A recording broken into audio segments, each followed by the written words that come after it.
Talk to people, places, and things, spiritual reparations, and how you can fuck around and find. Go ahead and subscribe now. Turn the notification bell on, and if you're not following TikTok of a woman explain. What can I get for you? Yes, I would like to get 20 White Castles with no onions and 10 with no onions and no cheese, and 10 with cheese with no onions. 20 White Castles, no onion, no cheese, and what else? 10 cheese sticks. Is that what, ma'am? 10 cheese sticks. 10-piece cheese stick? A 10 piece. Okay. 10-piece cheese stick, anything else? That's it. Did you get 10 of those burgers with cheese? You said put 10 with cheese? Yeah. For all of them, no onion? Yeah.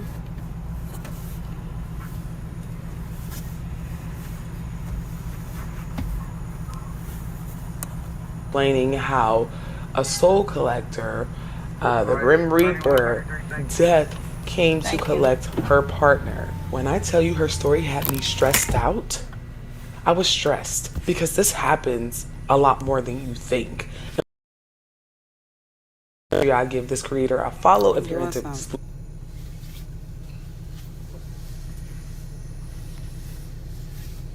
spooky story times. Just listen to what she says. A few weeks before my daughter's father passed away, I got a visit from none other than a soul collector. So Mike wanted to go out that night, right? I came home off a 12-hour shift and he wanted to go out, and I was like, you go out, I'm fucking staying home. You're like, you sure? I'm like, I'm very fucking sure you can go out because I need to fucking sleep. It was probably like 12 o'clock in the morning, 1 o'clock in the morning when I wake up because I could hear, I'm a very light sleeper. I wake up hearing movement downstairs. We lived in a 2-floor apartment, which was beautiful. It had a loft style upstairs, and so it was very open. And then downstairs, the kitchen, and then we had like an extra bedroom. It was beautiful. So I'm like, what the fuck is going on down there? I start screaming, Mike, nothing. So I go down to look over this little balcony area that we had towards the room, as the loft. And I look out and I don't see anything, but it's dark. And I'm like, okay, let me flick on this little hallway light. I start yelling, Mike. Nothing. In our room, in front of the bed, I had the TV on low and it was on, so I turned it off. And there's a carpet in front of the bed that the piece of wood, it was all wood. The piece of wood, if you stepped on it, would hit the carpet and make a sound. So I go back to bed and I'm like, okay, well, I must be hearing shit. At this point now, I really can't sleep because I'm like alert, like there's some movement downstairs. And I keep tossing and turning, and as I moved over to the right, I could hear again movement. Now this time it's the stairs. I hear someone walking upstairs. I'm like, oh my fucking God. So I stand up, and the way you looked in the room, like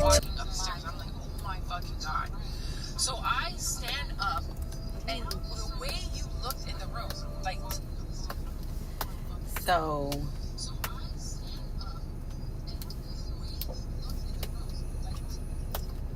this is crazy. Okay, I'm gonna let her finish first.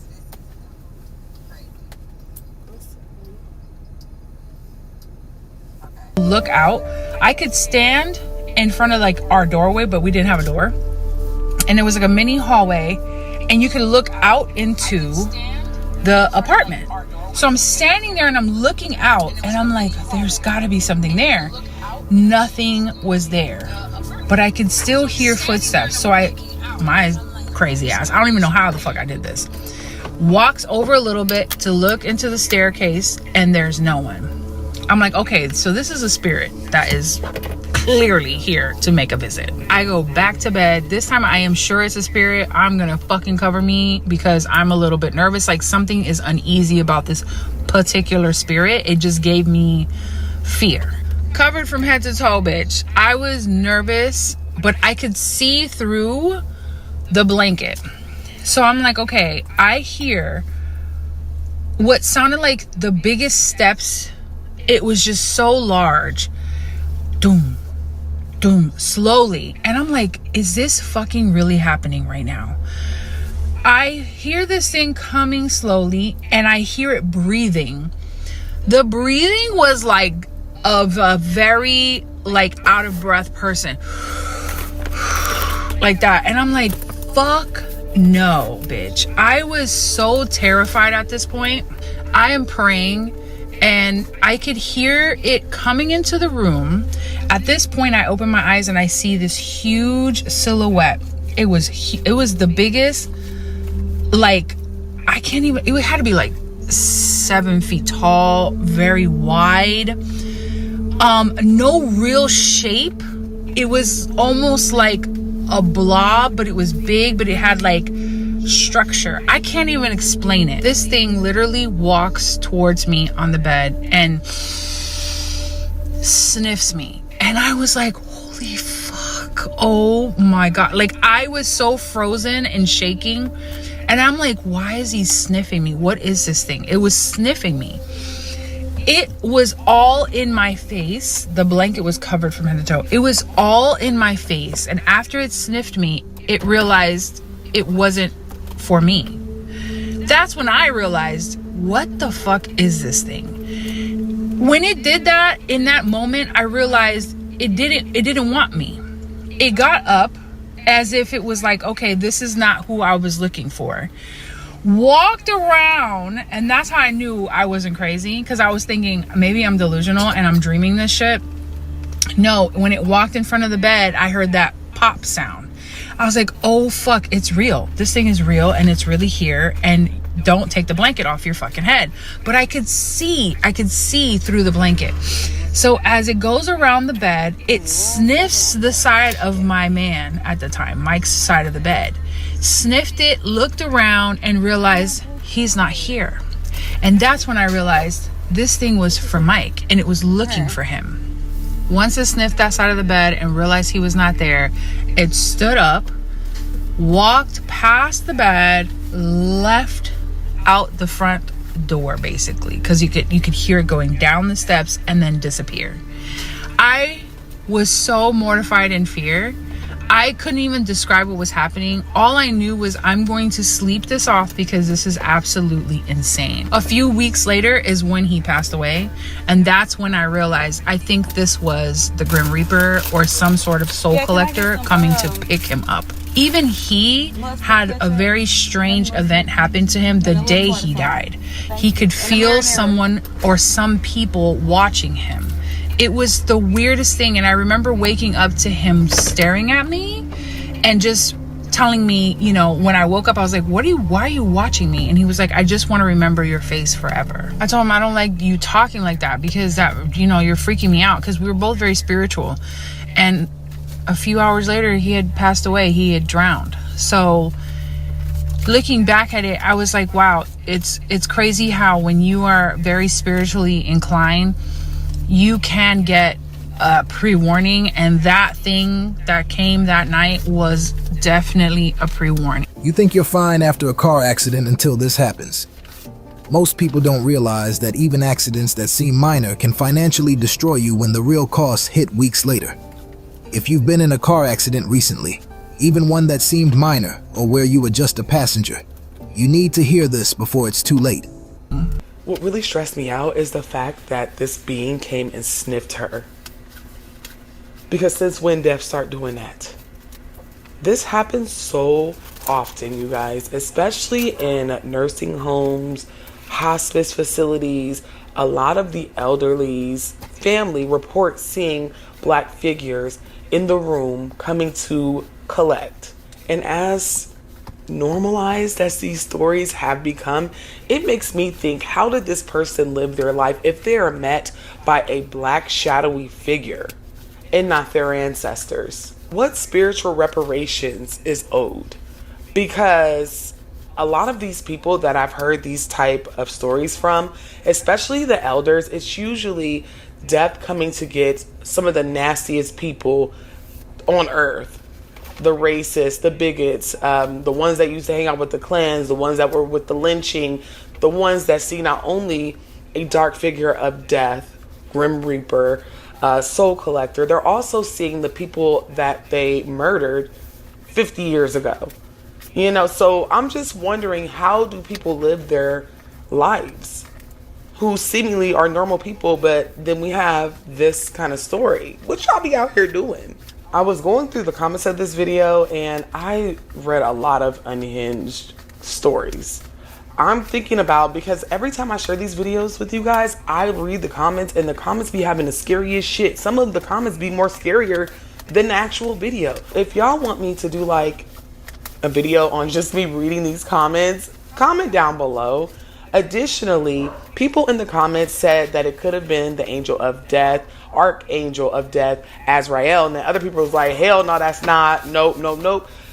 I don't have any knowledge on the archangel of death, so I can't really say, but what I can say is that this is a phenomenon that happens, and I hear more about it from people that were horrible people in life. Like, you're not meeting your ancestors. You gonna go ahead and pay them spiritual reparations. You're not resting in peace the way you're supposed to, because you didn't live a peaceful life. You didn't live a life full of ashe or kindness or any of that. But I want y'all opinion. Have you ever heard of this outside of me telling you about it?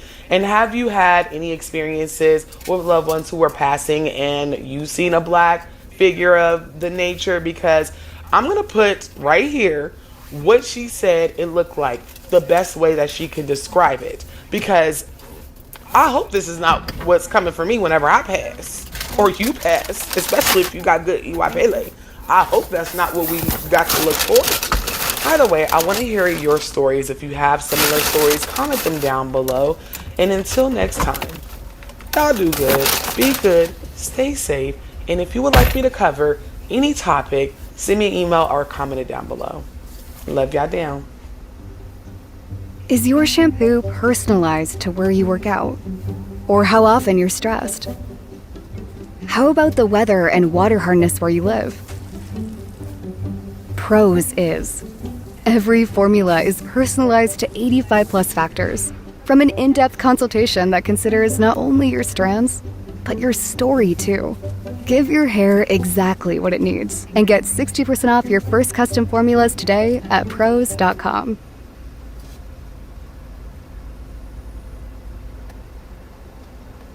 Open a Chime checking account in 2 minutes and get paid earlier to enjoy a festive spring. Apply now.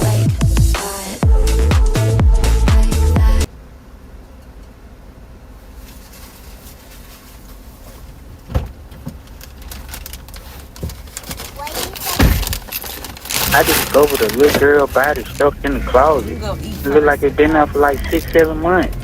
I hope nobody want to leave a little girl in there dead, not say nothing.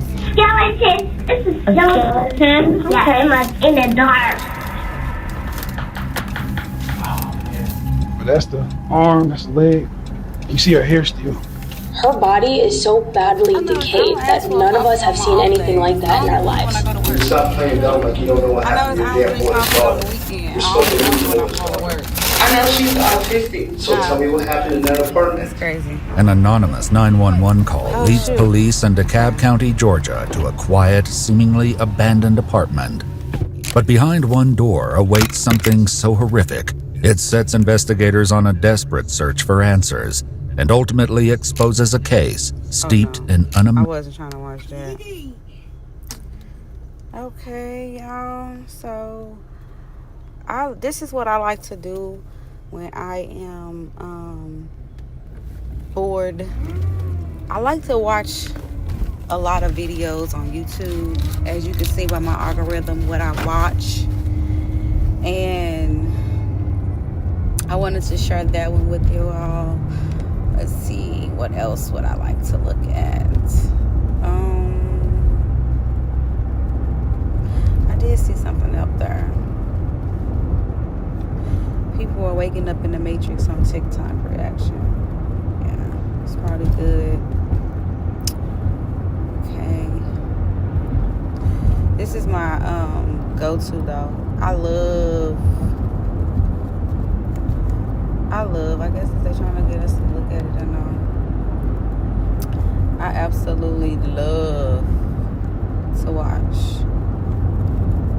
videos about horror stories. I just saw that Serena Williams is on a GLP-1. Scary. Roach Scary, but now I am scary, and I love watching this scary. I love hearing. Welcome to Fear Ain't Fiction, where the stories are strange and the fear is real.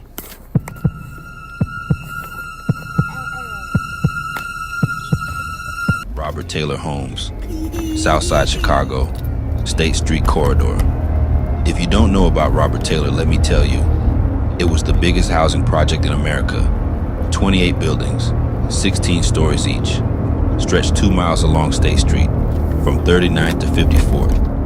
At its peak, 27,000 people lived there. It wasn't just a housing project. It was a city within a city, with its own rules, its own wars, its own demons. This story is about Halloween 1989. I was there. I was 12 years old. My name is Marcus. And this is about the night I went into the hole. October 31st, 1989. I lived on the 8th floor of building 4541. That's at 51st and State. Right in the heart of what they called the hole. If you from Chicago, you know what the hole was. The worst section of Robert Taylor, 51st to 54th Street. That's where the Mickey Cobras controlled everything. The gangster disciples tried to push in sometimes, but the hole belonged to the Cobras. Halloween in the projects was different than Halloween anywhere else. We didn't go to nice neighborhoods trick-or-treating. We stayed in our buildings, went door to door, floor to floor. Most people gave out candy if they could afford it. If they couldn't, they'd at least smile and say Happy Halloween. That year, I was dressed as a ghost, white sheet with holes cut out. My mama couldn't afford nothing fancy, but I didn't care. I had my boys with me, Dre and Lil Mike. Dre was dressed as Michael Jackson in the Thriller jacket his cousin gave me. Mike was a ninja, black clothes and a bandana. We started on our floor, hit up Miss Johnson in 804. She always gave out full-size candy bars if you were polite. Then we went to 805, then to 806, all the way down the hall. By the time we got to the 5th floor, our pillowcases were getting heavy. Snickers, Skittles, candy corn. We were winning. That's when Dre said it. Yo, let's go to the basement level. I froze. Nah, man. My mama said stay on the upper floors. Why though? Mike asked. They got people down there too. Probably got better candy because nobody else is going down there. He was right about that. Most kids were scared of the lower floors, especially the basement and first floor around the hole. That's where the gangbangers posted up. That's where the drug dealers did business. That's where bad things happen. But we were 12, and 12-year-olds think they invincible. All right, bet, I said, but we stick together. And if something feels wrong, we getting out of there. We took the stairwell. The elevator was broke. It was always broke. As we went down, the lights got dimmer. By the time we hit the 3rd floor, only every other light was working. Some floors were pitch black except for emergency exit signs. We got to the 1st floor. The hallway was dark, real dark. Only a few apartment doors had light coming from underneath. The rest, black. The smell hit me first. Piss, weed, something rotten. The walls were covered in graffiti, gang signs, warnings. One spray-painted message said, "Turn back." Another said, "The hole hungers." I felt my stomach drop. Maybe we should head back up, I said. But Dre was already knocking on 104. An old lady answered. She looked surprised to see us. "Y'all trick-or-treating down here? Y'all got some nerve." She smiled and dropped some candy in our bags. "Now get on out of here before..." She stopped, looked past us down the hallway. Her smile disappeared. "Go right now. Don't look back." She shut the door. We heard her lock click, then another lock, then a third. "Yo, what she mean don't look back?" Mike whispered. That's when we heard it. Footsteps, coming from the end of the hall. Slow, deliberate, wrong. They didn't sound like regular footsteps. They sounded. POV, you can afford extra groceries this week because you downloaded Dave and got $260 with extra cash. You can qualify as soon as you link your bank and open an extra cash account. Guys, this is my go-to when I'm low on cash and need it Like someone walking in water, but there was no water. Gangbangers, Dre whispered. Just keep walking toward the stairs. Don't run. Don't look scared. We walked, but the footsteps got closer, faster. I couldn't help it. I looked back. At the end of the hall, where the light from the emergency exit barely reached, I saw it. Tall, too tall. Had to be 7, maybe 8 feet. Thin, too thin, like someone stretched out on a rack. It was moving toward us, not walking, gliding. Run! We bolted toward the stairwell. Behind us, those wet footsteps exploded into a sprint. But it wasn't running. It was something else. Something wrong. Mike hit the stairwell door first. It was locked. He yanked on it. Nothing. The thing was getting closer. I could hear breathing now. Raspy. Deep. Like wind through a tunnel. Dre tried the elevator. Pressed the button over and over. The footsteps stopped. We turned around. It was standing at the end of the hallway, in the darkest part. I couldn't see his face, just a silhouette, but I could feel it looking at us. Then it tilted its head, slow, curious, like a dog. The elevator dinged, the doors opened. We didn't think, we just ran. Threw ourselves inside. Dre smashed the button for the 8th floor. The door started closing. As they shut, I saw it move, fast, impossibly fast. Its hand shot out, long, too long, fingers like knives. The doors closed. We heard a slam. The whole elevator shook. Then, silence. The elevator started going up. 2, 3, 4, 5. None of us said anything. We were crying. Mike pissed himself, but nobody said nothing about it. 6, 7, 8. Doors opened.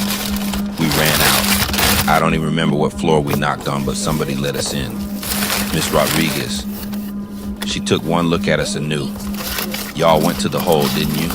We just nodded. She sat us down, got us water, called our mamas. Y'all ain't the first, she said, and you won't be the last.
Huh?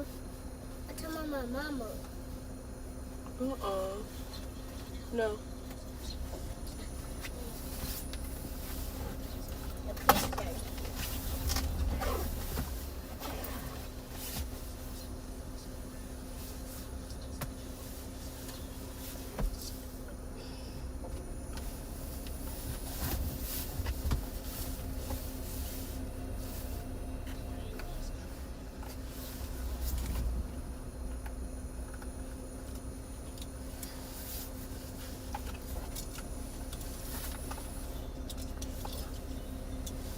A car.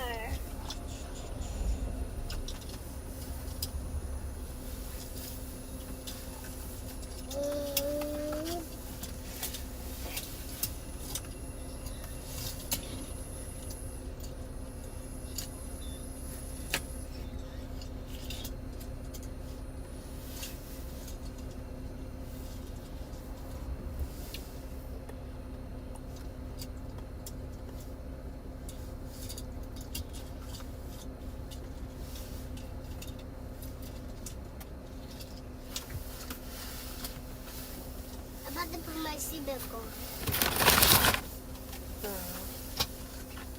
That's his burgers. That's his burgers.